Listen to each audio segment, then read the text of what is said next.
اس کے برعکس جو ادبی ناقدین تھے وہ کہہ رہے تھے کہ بھائی آپ یہ جو میں کوئی نظم پڑھوں گا، میں کوئی غزل پڑھوں گا، میرے اس میں جو اس وقت رد عمل پیدا ہوگا آپ اس سے نابلد ہیں، آپ وہ سمجھ نہیں سکتے. جیسے ڈاکٹر صاحب نے بولا کہ خشک ہیں کہ آپ تو اصولوں کی مدد سے جاتے ہیں، آپ تخلیقی صلاحیت یا کریٹیوٹی جو ہے یا تخیل جو ہے، امیجنیشن، ان پہلوؤں کو آپ اس میں نہیں لا سکتے، گرفت میں نہیں لا سکتے. تو لیکن بعد میں کیا ہوا کہ یہ ڈبیٹ اتنا چلا کہ الٹیمیٹلی کچھ سی حد تک پھر یہ ریئلائزیشن ہو گئی دونوں گروپوں میں کہ نہیں، دونوں گروپ اپنی اپنی جگہ صحیح ہیں، اور کسی نہ کسی حد تک لسانیات کا بھی اس میں دخل ہے ادبی فن پارے کو. اس میں ایک دو معنی جیسے آپ دیکھیں گے لوئس گرے اس نے بعد میں لکھا تھا کہ between true literature and linguistics there is no conflict. The real linguist is at least half a literature and the real literature at least half a linguist. میں نے کوشش کی اس کا ترجمہ کرنے کے حقیقی ادب اور لسانیات کے درمیان کوئی تصادم نہیں. حقیقی ماہر لسانیات کم از کم آدھا ادیب ہوتا ہے اور حقیقی ادیب کم از کم آدھا ماہر لسانیات. ایک اور میں آپ نے رومن یعقوبسن کا سنا ہوگا، بہت بڑے کریٹیک بھی گزرے ہیں، یہ لنگوسٹ بھی تھے. تو ان کا بھی ایک یہ کہ linguist deaf to the poetic function of language and a literary scholar indifferent to the linguistic problems and unconversant with linguistic methods are equally flagrant anachronisms. کہ دونوں اپنے انہوں نے بولا کہ دونوں، اگر وہ بولیں گے کہ یہ نہیں ہے ان کا رول، وہ بولیں گے ان کا رول، آپ کہیں گے کہ دونوں یہ سہو میں مبتلا ہیں، دونوں بہت بڑی غلطی کر رہے ہیں. اب اس کے بعد کیا ہوا کہ جب یہ دونوں گروپ آپس میں آ گئے تو سم ہاؤ پھر جدید معنوں میں جو اسلوبیات ہیں وہ وجود پہ آ گیا. اسپیشلی 1950 کے بعد انڈیانا یونیورسٹی میں ایک کانفرنس ہوئی تھی، تو موضوع تھا زبان اور ادب، لینگویج اینڈ لٹریچر. تو اس میں پھر کافی حد تک یہ جو بحثہ بحثی ہو رہی تھی اس پر کافی بات چلی، اور تبھی وہ لوئس گرے اور ان کا جو میں نے بھی حوالہ دیا تو یہ ان کے جو بیانات تھے تو اس کے بعد وجود میں آ گئے. اسی سلسلے کی پھر ایک اور پیڑھی تھی جو بہت ہی اہمیت رکھتی ہے اس حوالے سے کہ لسانیات کا ادب کے تجزیے میں کتنا رول ہے. وہ 1958 میں 1958 میں دوسری کانفرنس اسی یونیورسٹی میں امریکہ میں انڈیانا یونیورسٹی میں ہوئی، جس میں اسلوب اسٹائل کے مختلف پہلوؤں، جس میں دونوں فونالوجیکل، مارفالوجیکل، نحوی اور معنویاتی اس میں پہلوؤں پر تبادلہ خیال کیا گیا. اور بعد میں یہ کتاب کی شکل میں دیکھیں، یہ بڑے بڑے لوگ اس میں شامل ہوئے تھے اس سیمینار میں 1958 والے میں. آئی ریچرڈس تھا، Roger Brown, Chatman, Rulon Wells, Archibald Hill, John B Carroll, Roman Jakobson, Dell Hymes, Charles Osgood, Thomas Sebeok وغیرہ وغیرہ. تو یہ پھر جو اس میں تحقیقی مقالے پڑھے گئے موجود ہے کتابی شکل میں، اسٹائل ان لینگویج، تو تھامس اے سیبیک نے اس کو ایڈٹ کیا تھا. اب یہاں میں آ جاؤں گا کہ میں نے پہلی سلائڈ میں لیا تھا، ادھر میں نے نہیں لیا تھا. اب یہاں میں آؤں گا کہ لسانیات کے حوالے سے جب ہم زبان کو دیکھتے ہیں تو ہم دو زمروں میں اس کو بانٹتے ہیں. ایک اسپوکن لینگویج، تکلمی زبان، دوسری ریٹن لینگویج جس کو آپ تحریری زبان کہیں گے. تو دونوں کے اپنے اپنے فوائد ہیں. تو لیکن ادب کے حوالے سے جب ہم بات کرتے ہیں تو اس میں آپ ریٹن یہ دیکھتے ہیں کہ ریٹن لینگویج آپ رکھ سکتے ہیں. اوکے، تو اس میں ریٹن لینگویج جو ہے تو ادب کی زبان جو ہے وہ اسپوکن فارم میں نہیں ہوتی، وہ ریٹن فارم ہوتی ہے، تحریری شکل میں ہوتی ہے. تو عام اب اس کو ہم لسانیات میں ایک تو اسپوکن اینڈ ریٹن، پھر تحریر میں جب ہم آتے ہیں تو تحریر میں بھی ہم زبان کو دو حصوں، تحریری زبان کو بھی دو زمروں میں بانٹتے ہیں. ایک ادبی زبان، دوسری غیر ادبی زبان. آپ سب یہاں ادب کے اساتذہ بڑے بڑے میرے سامنے ہیں، تو اسی حد تک میں سمجھتا ہوں کہ میری یہاں بات کرنا شاید آفتاب ہی ہیں یہاں پر ان کے سامنے بات کرنا اینی وے، لیکن موقع ملا ہے تو جو بھی کوشش کروں گا. تو اس میں یہ ہے کہ ایک ادبی زبان اور غیر ادبی زبان. ادبی زبان جو لٹریچر میں آپ استعمال کرتے ہیں، جتنی بھی آپ کے پاس اصناف ہیں، اور نان لٹریری لینگویج، مان لیجیے لسانیات کی جو تحریریں ہیں وہ نان لٹریری ہوں گی، کامرس کی نان لٹریری ہوگی، آپ اکنامکس کی لے لیں نان لٹریری، میڈیا کی لے لیں نان لٹریری ہوگی. تو اس میں آپ چونکہ زیادہ مجھ سے زیادہ بہتر جانتے ہیں، تو ادبی اور غیر ادبی زبان میں کافی ایسی فیچرز ہیں، کافی ایسی خصائص ہیں کہ جو ادبی زبان کو مميز کرتی ہیں، اس کو منفرد بناتی ہیں غیر ادبی زبان سے. تخیل ہے، کریٹیوٹی ہے، باقی چیزیں وہ آپ سب جانتے ہیں. اب جو عام زبان ہوتی ہے اس میں ہم بولتے ہیں کہ یہ بزنس لائک ہے، کہ جیسے آج کا اخبار آپ دیکھیں گے، کل کا اخبار دیکھیں گے تو اس میں فیکٹ بیسڈ ہوتی ہے، جو انہوں نے حقائق دیکھے ہیں، یا لنگوسٹکس کی زبان بھی آپ کہہ سکتے ہیں فیکٹ بیسڈ ہے، کہ آواز کیسے پیدا کرتے ہیں، سینٹینس کا اسٹرکچر کیا ہے، تو یہ فیکٹ بیسڈ ہوتی ہے. لیکن جب آپ ادبی زبان پر آتے ہیں، مین جو ڈفرینس ہوتی ہے دیٹ از فکشن بیسڈ، وہ فکشن پر مبنی ہوتی ہے. تو اس میں کیا ہوتی ہے کہ وہ بزنس لائک ہوتی ہے، لیکن یہ فیکٹ بیسڈ ہے. اس میں ادیب جو ہوتا ہے، چاہے اگر جس میں ہم بولتے ہیں کہ اس میں جو اسپانٹینیس فلو ہوتا ہے، جو اس نے بولا تھا ورڈسورتھ نے شاعر کا، یا جو کوئی افسانہ لکھتا ہے، یا جو کوئی ناول لکھتا ہے، تو کسی نہ کسی حد تک اس زبان کے جو وسائل ہیں ان کو تراشتا ہے، ان کو بڑے اسلوب سے استعمال کرتا ہے، ان کو بڑے ایک ڈنگ میں ڈال دیتا ہے. کسی یہ ایسے نہیں ہوتی کہ رینڈم زبان نہیں ہوتی ہے، یہ بڑے حد تک ایڈٹ کی ہوئی زبان ہوتی ہے. کوشش کیا ہوتی ہے اس کا کہ وہ ایک جمالیاتی تاثر پیدا کرے. ادب کا جہاں تک میں سمجھتا ہوں کہ الٹیمیٹ جو ایم ہوتا ہے کہ وہ ہوتا ہے کہ یہ آپ کو ایک پلیجر دے دے، ایستھیٹک پلیجر دے دے، جمالیاتی حیض دے دے. تو اسی وجہ سے آپ دیکھیں گے کہ شعراء میں بھی فرق ہے. غالب کے زمانے میں جو شعراء تھے، تو اب غالب ابھی بھی ہم لوگ غالب کو غالب مانتے ہیں، کیونکہ اس کا زبان کا جو استعمال اس کو ایک انفرادیت دیتا ہے. اس معنی میں جب ہم عربی زبان کے حساب سے بولتے ہیں تو زبان کے استعمال کو ہم لنگوسٹکس میں بولتے ہیں وربل آرٹ. وربل آرٹ، تکلمی فن میں نے استعمال کیا تھا، یہ یعقوبسن نے دی تھی ٹرم وربل آرٹ. وربل کہ جس میں آپ زبان کے وسائل کو استعمال کرتے ہیں، اور فن آپ کو معلوم ہی ہے کہ یہ کیا نام ہے، آرٹ ہے. تو یہ دو جہتیں جو ہیں کہ ایک تکلمی علامت، دونوں میں کوئی بھی فن پارہ اگر آپ دیکھیں ان میں یہ دونوں چیزیں ہوتی ہیں. ایک کہ ادبی تکلیف کو آپ بیک وقت ایک تکلمی علامت بھی مانتے ہیں، وربل سمبل مانتے ہیں، لیکن وہ وربل سمبل جس میں جمالیاتی اہمیت ہو، یہ رینڈم نہیں ہوتا ہے. اور اس کو آپ ایک جمالیاتی شے بھی مانتے ہیں، ایستھیٹک آبجیکٹ بھی مانتے ہیں. یہ ایستھیٹک آبجیکٹ جو پروڈیوس کیا گیا ہے، یہ زبان کے وسائل کو استعمال کیا گیا ہے. اس میں آپ دیکھ لیجیے، یہ آگے بڑھیے، آگے اس کو دیکھ لیجیے. کیلکر ایک مشہور ماہر لسانیات تھا دہلی یونیورسٹی کا، اس نے بہت اچھے سے یہ ڈائیگرام جو دے دی ہے، شاید کام نہیں کرتا.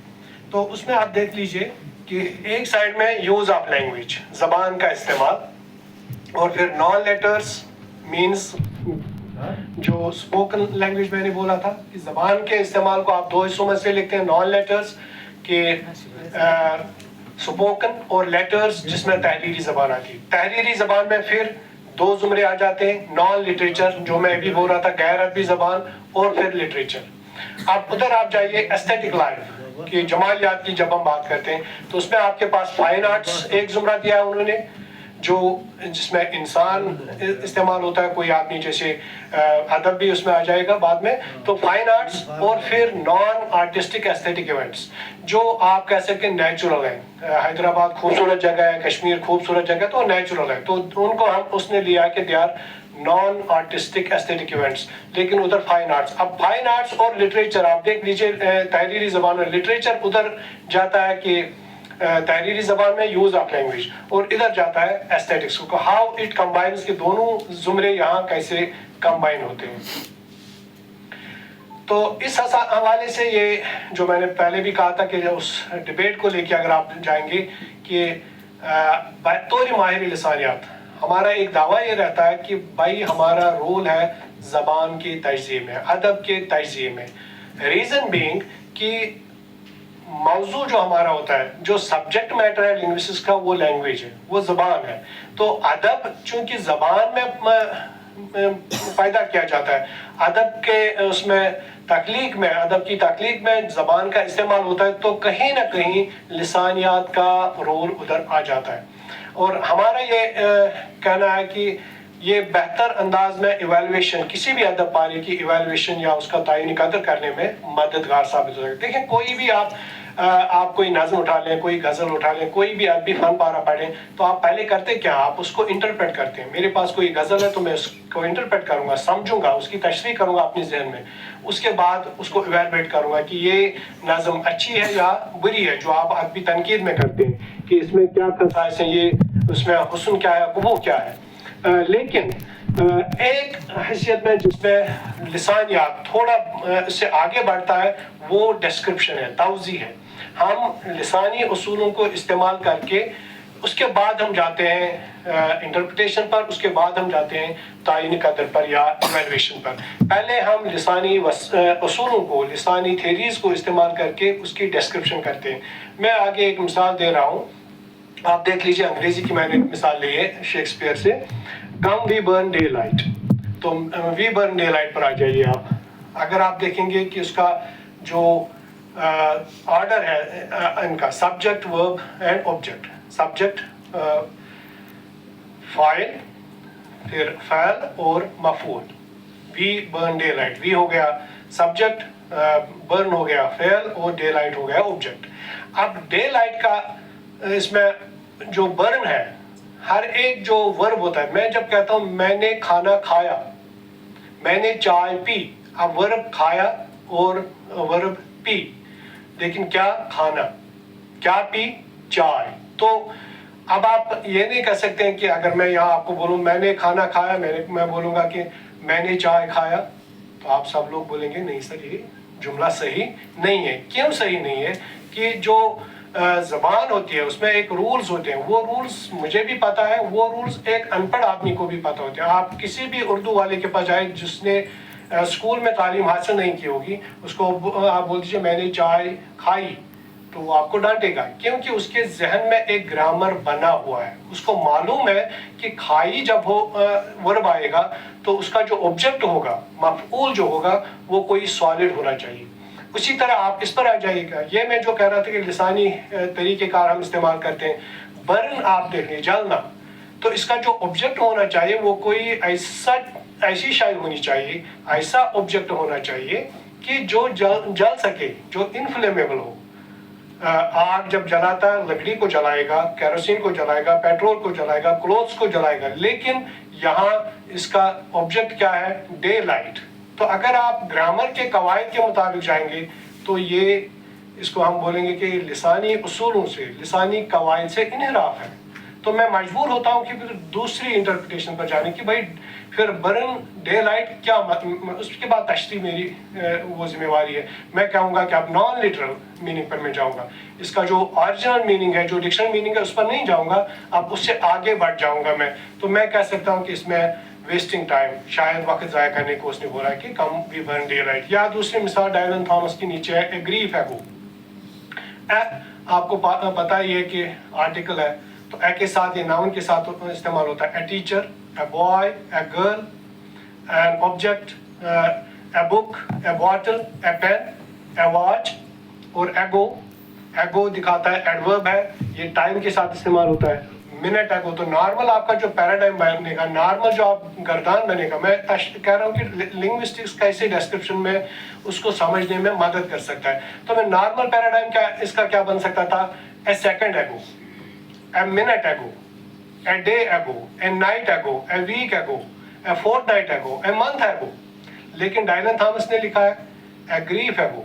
تو میں اب جاؤں گا نان لٹرل میننگ پر. کس سینس میں؟ اگر آپ اس پوائم میں دیکھیں گے نا، تو اس پوائم میں جس میں یہ استعمال ہوا ہے وہاں ایک غم کی بات ہوتی ہے کہ ایک آدمی، آپ سمجھ سکتے ہیں کسی، مان لیجیے اللہ نہ کرے کہ کسی ماں کے 2 یا 3 بچے تھے، مر گئے.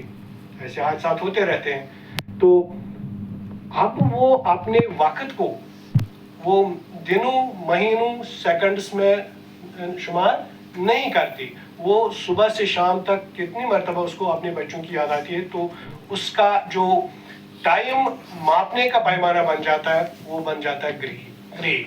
تو that is why he has used a grief ego.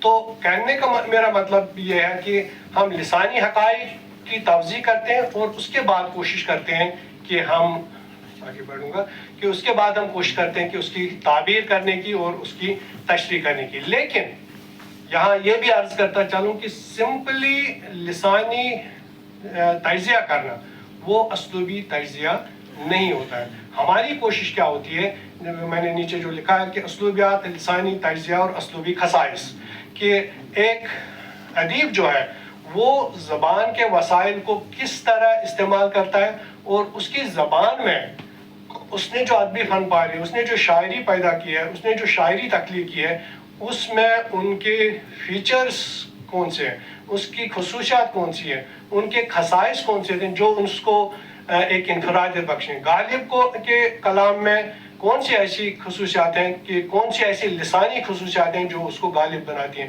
Mir Taqi Mir کے کلام میں کون سی ایسی خصائص ہیں، کون سے ایسے وصف ہیں، زبان کو اس نے کیسے استعمال کیا ہے، صوتیاتی سطح پر، مارفیمیاتی سطح پر، نحوی سطح پر، جو اس کو میر بناتی ہیں۔ تو کہنے کا مطلب یہ ہے کہ ہر مصنف کا اپنا ایک اسلوب ہوتا ہے۔ وہ اسلوب وجود میں کیسے آتا ہے؟ وہ اسلوب وجود میں آتا ہے کہ وہ بندہ، وہ ادیب زبان کے وسائل کو، لسانی وسائل کو کیسے استعمال کرتا ہے، کیسے ان کو ایکسپلائٹ کرتا ہے، ان کو کیسے مینور کرتا ہے۔ اس میں کارل پروسٹ نے ایک بہت اچھی مثال دی تھی، style is to the writer what colour is to the painter.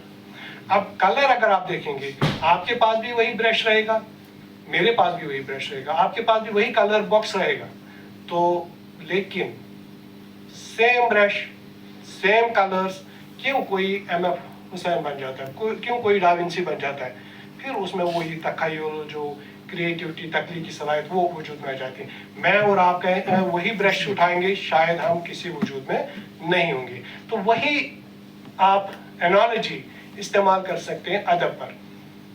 وہی لسانی وسائل، وہی محدود فونیمز، وہی الفاظ بنانے کے سابقے اور لاحقے، وہی جملوں کا طریقہ کار، وہی گرامر، وہی غالب کے پاس بھی تھا، وہی اس کے جو ہم اثر لوگ تھے ان کے پاس بھی تھا، وہی شہریار کے پاس بھی تھا، وہی باقی لوگوں کے پاس تھا، وہی میرے پاس بھی ہے، وہی آپ کے پاس بھی ہے۔ لیکن وہ زبان کو غالب یا جو بڑے بڑے ادیب ہیں وہ کیسے اس کو استعمال کر لیتے ہیں۔ ابھی ڈاکٹر صاحب نے اتنا اچھا خطبہ دے دیا، اتنا اچھا لیکچر دے دیا، میں غور کر رہا تھا ان کے جو بیان پہ۔ مسئلہ صرف یہ نہیں ہے کہ میٹیریل کیا تھا، کنٹینٹ کیا تھا، مواد کیا تھا، لیکن پیش کرنے کا انداز۔ آئی سیلیوٹ، میں تو ہمیشہ یہ تو، لیکن وہ طریقہ کار، تو دیٹ میکس شہاب صاحب کے وہی لسانی وسائل ان کے پاس بھی ہیں، وہی میرے پاس بھی ہیں، لیکن ان کا بولنے کا انداز اعلیٰ پائے کا تھا۔ تو وہی ادیب کو ایک ادیب بناتا ہے کہ وہ ان چیزوں کو کیسے استعمال کرتا ہے۔ اب یہاں پر جب ہم دیکھتے ہیں کہ وہ لسانی وسائل کو کیسے استعمال کرتے ہیں، پھر ہم اس کو جوڑتے ہیں جمالیات کے ساتھ، کہ کیسے وہ اس کو ایک ایسا آرٹیفیکٹ بناتے ہیں، کیسا اس کو ایسا فن پارہ بناتے ہیں کہ آپ اور میں اس کی طرف اٹریکٹ ہوتے ہیں، ایک کشش پیدا ہوتی ہے غالب کو پڑھنے میں۔ لیکن وہ اس کے جو فنکارہ استعمال ہے، اس کو میں چھوڑ رہا ہوں، فنکارہ جو اس کا استعمال ہے، طریقہ کار ہے۔ اب اسلوب، جو میں نے بولا کہ ہر ایک کا اپنا اپنا اسلوب ہوتا کیا ہے؟ سٹائل کی جب میں بات کروں گا، وہ کیا ہوتا ہے کہ یہ وہی کارل پروسٹ کے ساتھ میں جوڑوں گا کہ سٹائل اگر آپ براڈ ٹرمز میں دیکھیں گے، ہم کہہ سکتے ہیں کسی چیز کو کرنے کا کوئی طریقہ، way of doing something, broad انداز میں۔ سٹائل ہم اس انداز میں بھی ابھی ڈاکٹر صاحب کا بولنے کا اسلوب، میرا بولنے کا اسلوب، آپ کا چائے پینے کا اسلوب، کسی کا کھانا کھانے کا اسلوب، ہر کام میں دو چیزیں ہوتی ہیں، ایک کیا کیا جاتا ہے، what، اور دوسرا ہوتا ہے how، کیسے۔ بیٹنگ کا اسلوب ٹینڈولکر کا، آپ راہل ڈراوڈ کا، بابر اعظم کا، ہر ایک ہی کام کرتا ہے نا۔ میوزک آپ دیکھ لیجیے، ماڈرن، کلاسیکل، ویسٹرن، تو وہی یہاں بھی آ جاتا ہے کہ جب آپ لسانیات میں آتے ہیں، جب آپ ادب میں آتے ہیں، تو یہاں پر اسلوب کیا ہوتا ہے کہ what is being done، کہ وہ ادب تخلیق کرتے ہیں، لیکن how، کیسے وہ ادب تخلیق کرتے ہیں۔ تو یہاں پر مختلف انداز میں بھی بیان کیا گیا ہے کہ لسانیات ادبی تنقید جماعت، یہ میں چھوڑ دیتا ہوں۔ اب کچھ ڈیفینیشنز میں آپ کو بولوں گا سٹائل کی، اسلوب کی۔ یہاں پر بھی ایک ڈفیکلٹی پیدا ہوئی، جو ابھی ہم بات کر رہے تھے کہ جو ڈیبیٹ ہوا تھا، کہ لسانی جو ماہرین ہیں وہ اسلوب کو اپنے نقطہ نظر سے بیان کرتے ہیں، جو جمالیات کے ماہرین ہیں وہ اسلوب کو اپنے انداز سے بیان کرتے ہیں، اس کی اپنی تعریف کرتے ہیں، اور جو ادبی ماہرین ہیں وہ اسلوب کو اپنے انداز سے بیان کرتے ہیں۔ کچھ میں نے ڈیفینیشنز دے دی ہیں، جیسے چیٹمین کا ہے کہ